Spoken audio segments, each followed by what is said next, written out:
let's talk about the gift of knowing how to be more appreciative and more diligent with your conscious awareness about appreciation.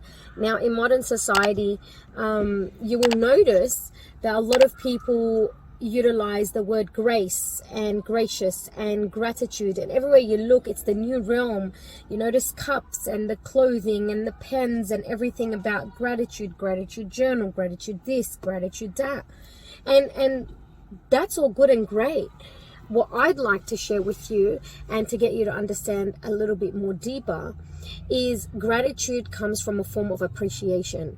And once you understand the meaning behind appreciation, it pretty much comes down to gratitude. So they coincide together as one. And we lose sight of being very appreciative over the time of our life due to the stresses, the havoc, the busyness, running around, and you lose track of time, you lose track of your own self.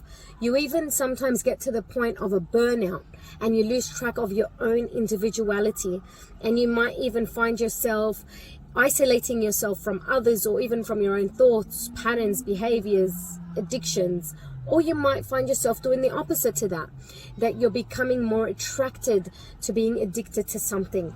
And addiction doesn't have to be in the form of drugs and porno, and addiction doesn't have to come in the form of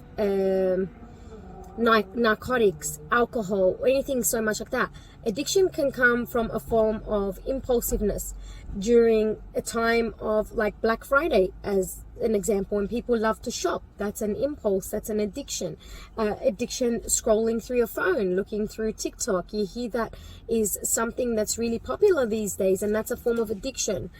You've got people that, you know, are addicted to watching TV, and others just find no glory in that. You've got some people addicted to consistently studying over time, and they don't ever want to stop. And I'm not saying that these are bad things or good things, but what we are missing is the appreciation to understand that these addictions are coming from a space of avoidance or emptiness, or a sense of abandonment, or generational trauma, or emotions that haven't been dealt with over time. And so we all, as human beings, at one point or another, and my point of view, almost 100% of us, to some form or way, we are addicted to something. It could be anything. I mean, as I said before, it doesn't have to be a form of taking a substance as such. It could be an impulse to things. And, you know, just like the glories of now, you know, sliding on your phone and just being addicted to the finger movement. You've anchored that, and it just releases a sense of chemicals within your brain, and one of them called dopamine. And that dopamine is pretty much filling up the void that you're having inside of you, or a void that you're avoiding inside of you, whatever it means to you. And if we could just remove these layers and look a bit more deeper through appreciation, it gets me to the point where I'd like to tell you that if you can apply a bit more appreciation in your life, you can call it gratitude. But if you can notice through, for instance, you're sitting on a dining table and you're having, you know, your dinner, and for a moment, sit down with yourself and notice what you do have in front of you. Quietly observe the food in front of you. Notice the grain of salt. Notice the pepper. I know this sounds weird. I know this might sound like baffling, thinking, are you serious? We're talking about salt and pepper now? Yes, because see, appreciation comes from the small things of life that cost nothing but notice. And that noticing costs so much towards your life in the future, because these little things allow you to live in the conscious presence of the moment. And that's what we're lacking. We're lacking to know how to live in the present moment of time. And if we lack that, we lack ourselves or our self-fulfillment, and we find that we end up with a gap within ourselves, and we lose ourselves in the process. And that's where addictive states or behaviors coincide with our lives and become a part of our custom beliefs or values meanwhile. So if you're sitting down and having dinner, and you began to notice the salt and the flavor of your food, how amazing would it be if you noticed that the salt is what's going to enhance the flavor of your food, let's just say. Where did this salt come from? How hard was it to get that salt on the table? How deep of an ocean or Himalayas or wherever it is that it's come from for it to come to your table?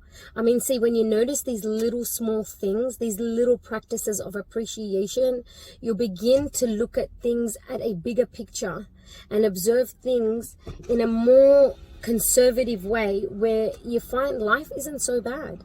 And I know you might have gone through so much pain. Haven't we all gone through something? I mean, your pain could be maybe worse than mine for all I know. But what I do know for sure is life, and in order to live, has disappointments. We must go through all of this in order to find ourselves. Now, there are others that find that they cannot find themselves, and they lose themselves in the process of disappointment of life and society, and they shut themselves down. But my theory and my piece of advice to you today is, if you'd like to come out of that bubble, or if you'd like to enhance your life, or you'd like to find yourself a lot more than what you have during the time that you've lost yourself, begin to appreciate the small things. Become more vigilant in noticing what is available to you and what you actually do have, as opposed to what you don't have, and as opposed to what you have gone through. Notice who you have become through these stories. I mean, your story and your trauma and your pain doesn't define your character unless you allow it to define you as a human being. You can take the story, you can take the lesson, you can apply it in a positive way or a negative way. The choice has always been yours. So you can have 3 people in the same story, and 3 people will not be the same from the same story. It is a choice. You could choose to find the grace, the appreciation, and be in the present of the pain temporarily enough to outgrow it, to overcome it, and to grow from it. Or you could choose to surrender to it, or to avoid it, and to be addicted to anything else other than the pain, to avoid the pain, and to avoid the sensation of emptiness by playing the game of an addiction. It all comes back down to you and I. We can make this decision. I'll give you a classic point. Many years ago in my life, and there is no such thing as perfect, just so we're all aware.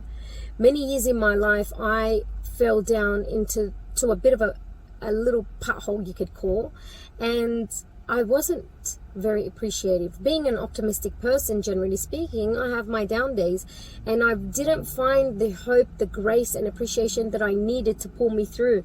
And that was because of the pain and suffering I was going, and I was living in the victim mode. I mean, haven't we all experienced trying or being or feeling that we are victims to our life and the choices and the things that have been thrown at us? And I was in that spiral. And because of that spiral, I couldn't see in front of me. I had like a lens over my face. I actually couldn't see. It was so blurry. It was so abstract that it caused me as a woman not to see the glories of what I actually do have. Up until maybe 6 years ago, and even closer to that, like a couple years ago, the things that I experienced and went through, and abandonment and you know, went through very ugly phases. Up until even so recent, like a week ago, sitting with myself in a present moment, trying to find everything to be appreciative of, like my eyesight, my hearing, my knowledge, my tongue, my voice, to be able to speak and deliver this to you. My heart that's allowing myself to be alive, to be here and to be present. I realized that everything that I actually endured and went through that caused me pain, it actually made me stronger. As weird as this may sound to you, if you are still in the pit of pain and feeling that you cannot come out on the other end, I did find a way, and where there is a will, there is a way. And if I found a way, you can find a way. However, I sat with myself, and honestly, as weird as this may sound, I was so grateful. so appreciative that I went through the endurance of pain and suffering that I went through. Had I not gone through all of that, I wouldn't understand the clients that come through my door every day, because I'm not at that league of understanding. See, I could learn everything and I can get a PhD and an MD and whatever you want to call them, or university degree or many diplomas, whatever it is.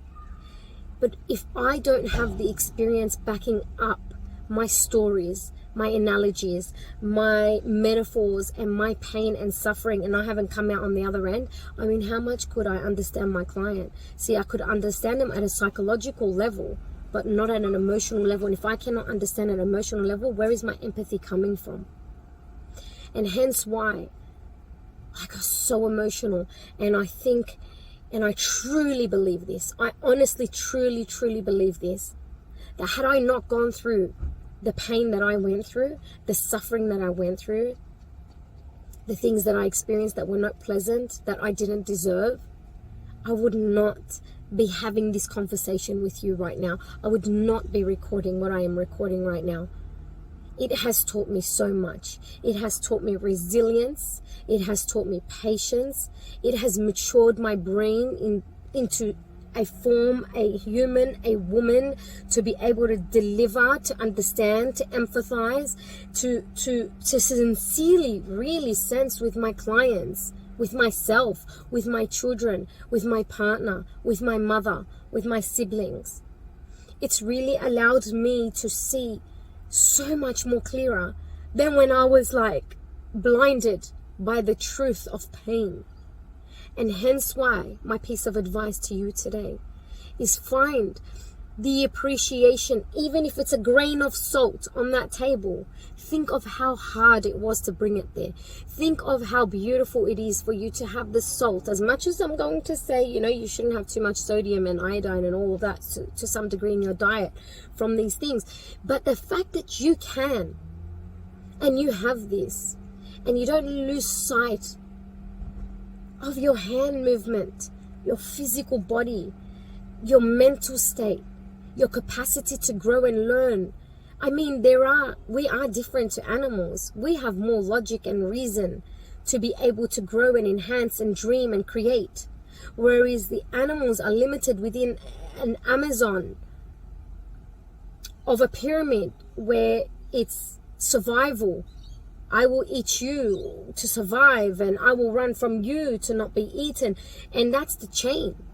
But here we are, doing the same as animals, thinking we're about to get eaten and living in competition, where this is wrong.